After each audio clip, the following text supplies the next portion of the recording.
In the 24 hours since Donald Trump was found unanimously guilty of 34 felonies, elected Republicans have been rushing to cameras to not just say falsely that this trial was rigged, but to say that the party needs to fight back. Despite no evidence of wrongdoing at all, Republicans are now calling for a criminal investigation into Judge Juan Merchan and for DA Alvin Bragg and one of his prosecutors to be investigated by Congress.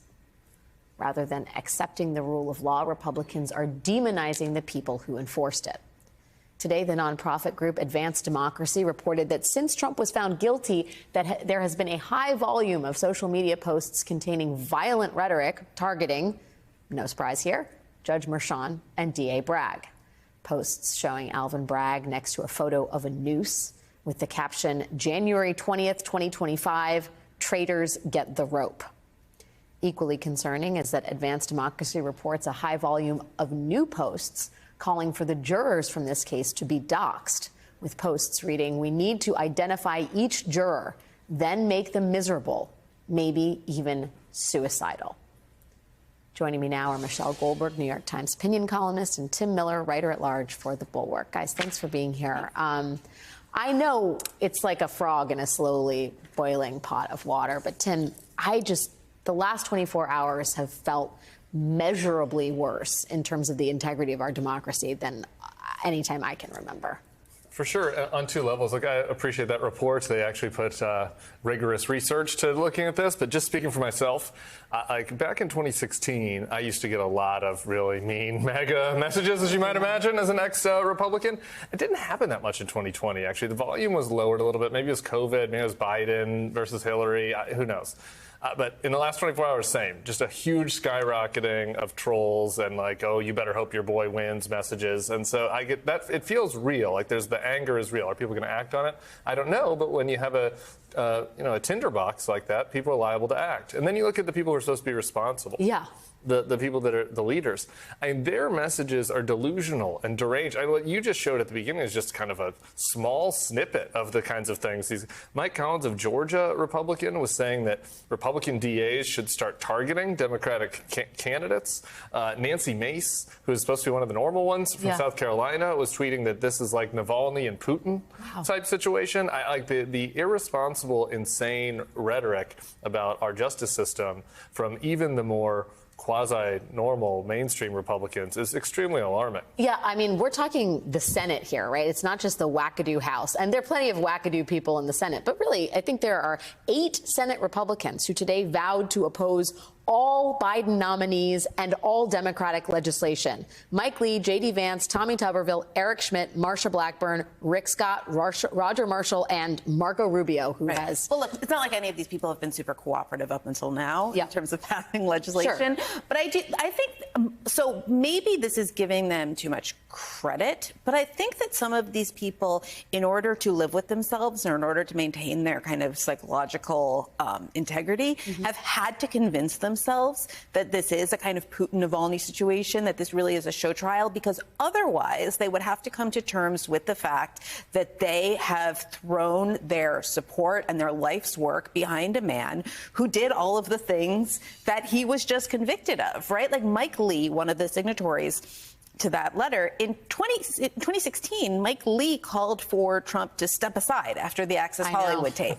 And now you have him... He was at the convention. He was on the convention floor trying to replace Trump. Right, and now you have him just, vigorously, passionately defending the right of Trump to not just pay off a porn star to keep it quiet, so after that Access Hollywood tape, but to then not be prosecuted for it. And again, I think, I'm sure some of it is just cynical and it's just about power. Right. But I also think that in order to make their worldview cohere, they have had to convince themselves that Donald Trump is being victimized in some way. Well, right. I mean, there was the kind of swimsuit competition portion of Trial Watch last week where everybody arrived in the same outfit. It's Friday night. Yeah, that's a bad visual with J.D. Vance. It's the who can kiss the boot and the best, whatever that's also a weird metaphor. But the Veep stakes aspect of all of this, right? That's the J.D. Vance, the Marco Rubio That's the element. But to Michelle's point, the kind of Stockholm syndrome where they've loved to learn their captor, they've learned to love their captor, Donald Trump.